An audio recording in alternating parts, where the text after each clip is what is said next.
जय माँ इंद्राक्षी जय अम्बे। इंद्राक्षी धाम में दर्शकों आप सभी का हम हार्दिक स्वागत करते हैं। आज के दिन जिन जातकों का जन्मदिवस है, मैरिज एनिवर्सरी है, उन सभी को हमारी तरफ से बहुत बहुत शुभकामनाएं। आज का सब्जेक्ट बहुत ही गंभीर सब्जेक्ट है और आप इसे ज्योतिषीय दृष्टि से बहुत अच्छे तरीके से सुनने का प्रयास करें। ग्रहों का प्रभाव हम सबके ऊपर बहुत अच्छे तरीके से आता है। जीवन में सुख दुख धूप छाँव हमें हमारे कर्मों के हिसाब से प्राप्त होती है और नवग्रहों का प्रभाव सभी के ऊपर अपना अपना पड़ता है। उसी में से एक स्थिति होती है गर्भ स्राव की, जिसे हम मिसकैरेज कहते हैं।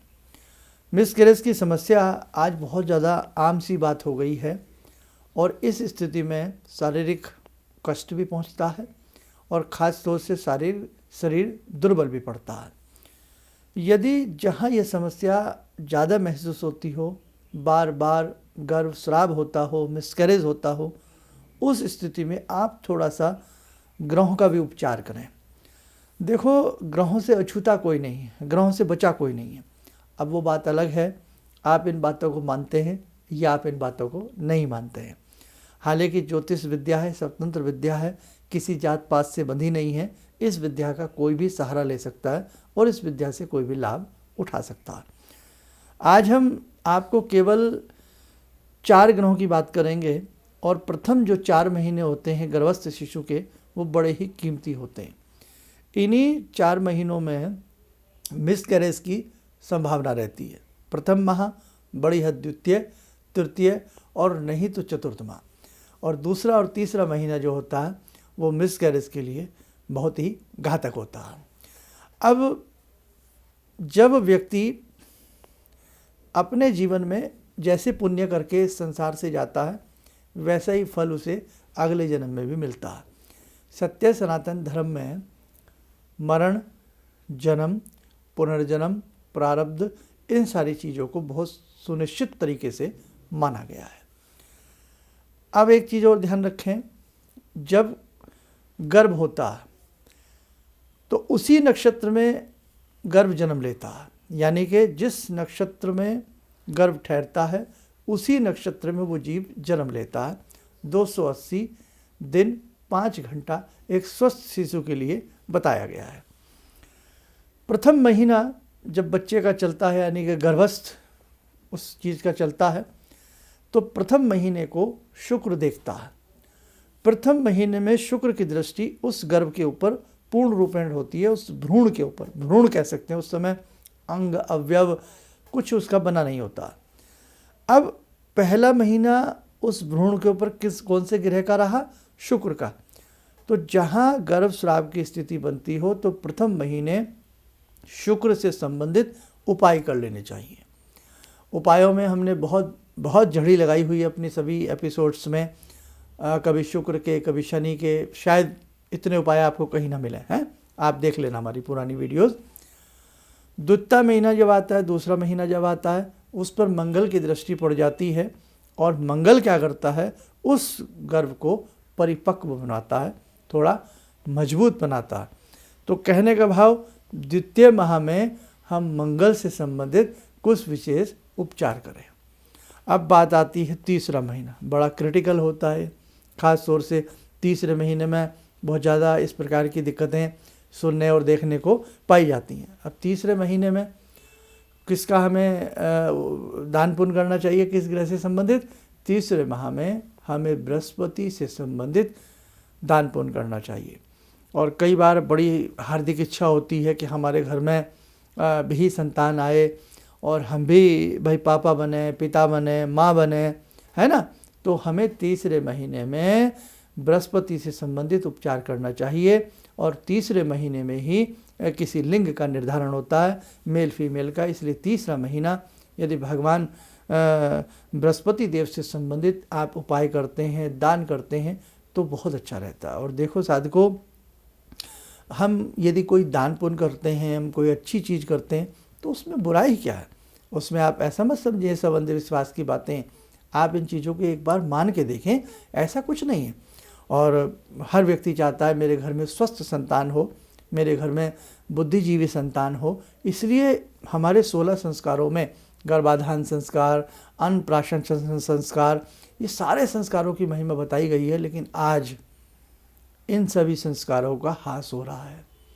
इन सभी संस्कारों को मानने वाले व्यक्ति घटते जा रहे हैं। आप अपनी वैदिक परंपराओं पर पुनः लौटें तो देखें कि कैसे कैसे चमत्कार आपको देखने को अवश्य मिलेंगे। आज मस्ती मौज को ज़्यादा महत्व दिया जा रहा है, आराम तलबी को ज़्यादा महत्व दिया जा रहा है। आज कर्म के ऊपर उतना जोर नहीं है।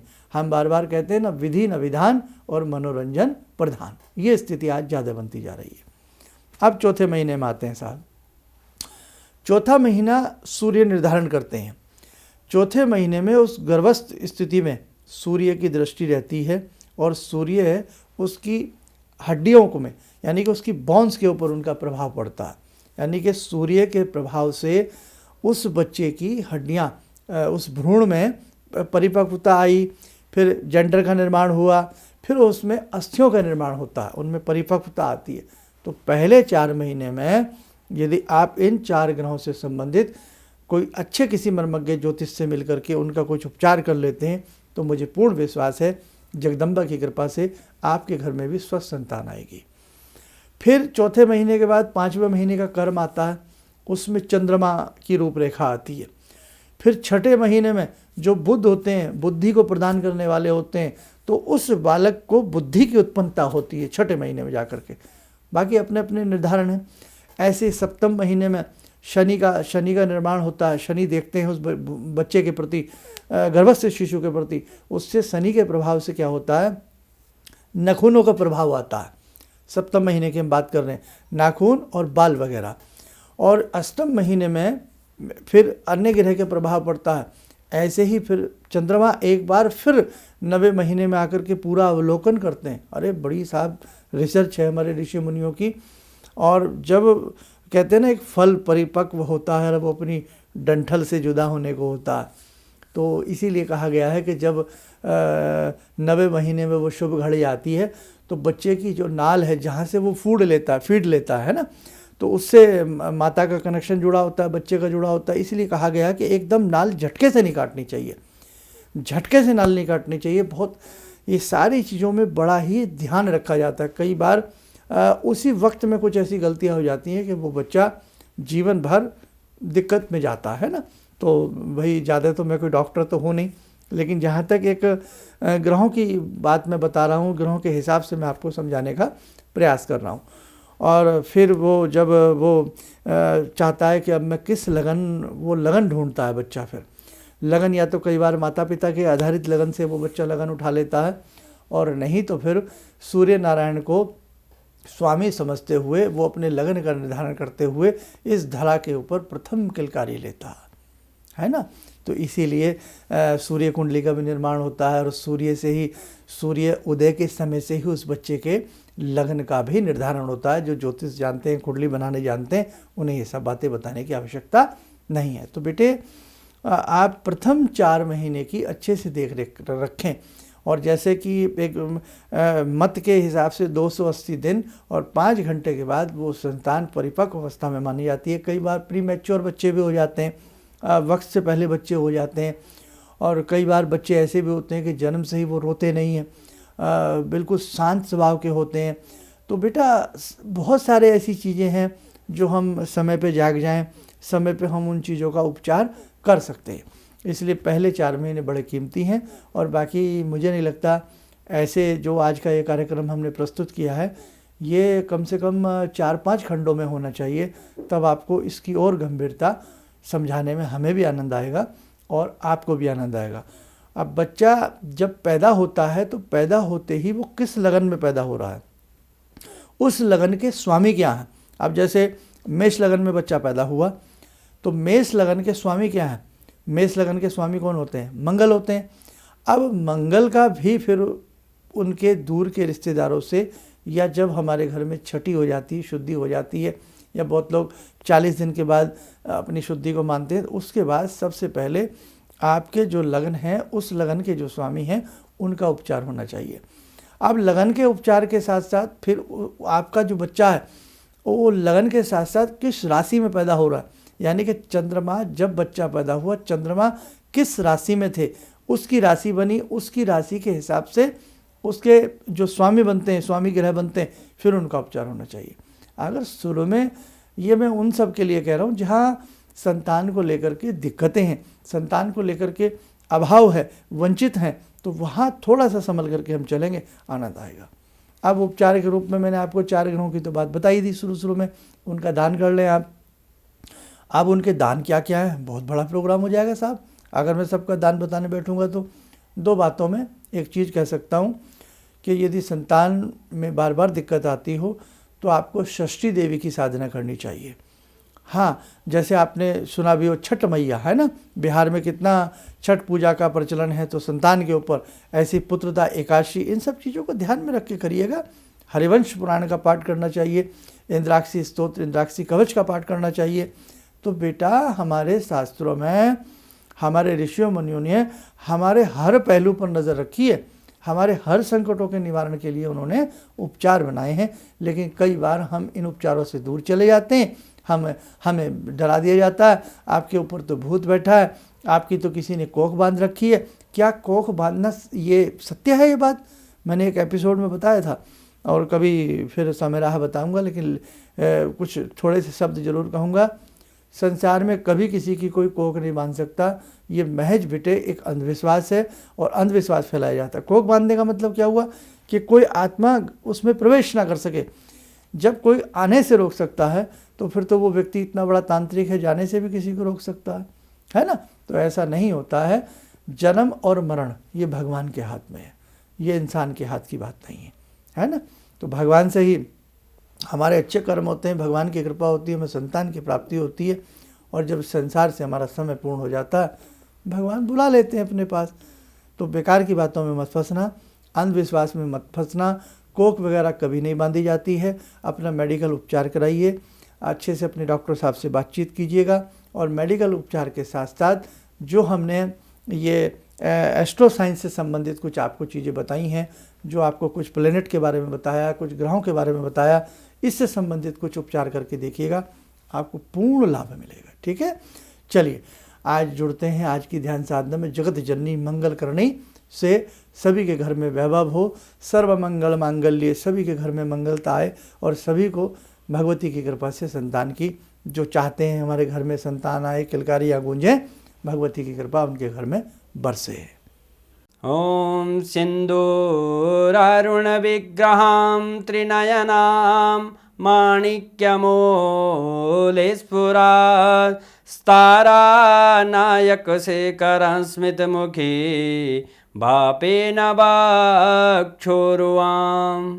पाणिभ्यामलपूर्णरत्नचषकां रत्नोत्परां बिभ्रति सौम्यां रत्नघटस्थरक्तचरणां ध्यायेत् पराम् अम्बिकां खड्गं चक्रगदेषु चापपरिगान् शूलम्बुशोण्डिं शिरा शङ्खं संदधतीं करे स्त्रीनयनां सर्वाङ्गभूषावृतां नीलास्मद्युतिमास्य पाददशकां सेवे महाकालिकां यामास्तो स्वपितैहरो कमलजो हन्तुं मधुं कैटवम् विद्युद्दामसमप्रभां मृगपते स्कन्दस्थितां भीषणां कन्या विहकरवालखेटविलसा धस्ताविरासेवितां हस्तेश्चक्रगदाशिखेटविशिखां चापं गुणं तर्जनीं विप्राणामलिलात्मिकां शशिधरां दुर्गां त्रिनेत्रां भजे। कवच बना लें, ध्यान करें, जगत जननी का शुभ आशीष हम सबके ऊपर बरस रहा है।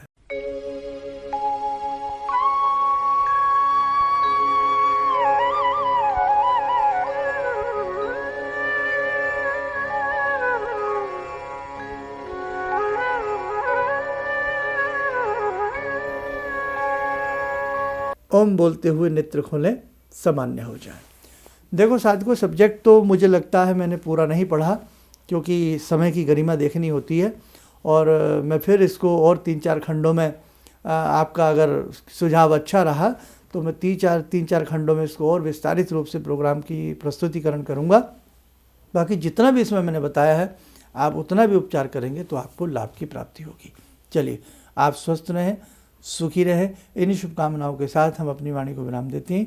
जय जय अम्बे। मेरी बार बार आंखों की नाड़ी फट जाती थी, तो डॉक्टर ने मेरे को बोला कि ये कैसे हो गया।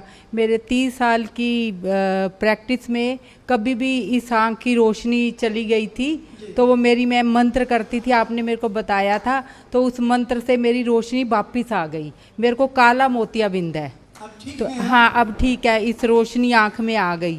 तो वो बोले कि मैं बड़ा हैरान हूँ कि रोशनी ये वापस आ कैसे गई, तो आपकी कृपा से आई। किसी भी समस्या के समाधान के लिए मिले प्रसिद्ध हस्तरेखा एवं वास्तु विशेषज्ञ प्रोफेसर धर्मेंद्र शर्मा जी से। नोट: शिविर में भाग लेने हेतु एवं व्यक्तिगत रूप से मिलने के लिए कॉल करने का समय सुबह 10 बजे से शाम 6 बजे तक। हमारे विभिन्न ज्ञानवर्धक कार्यक्रम देखने के लिए आप हमें अभी सब्सक्राइब करें, बेल आइकन को प्रेस करें ताकि आप देख सकें हमारा कार्यक्रम सबसे पहले। और अधिक जानकारी के लिए फेसबुक पेज को लाइक करना न भूलें।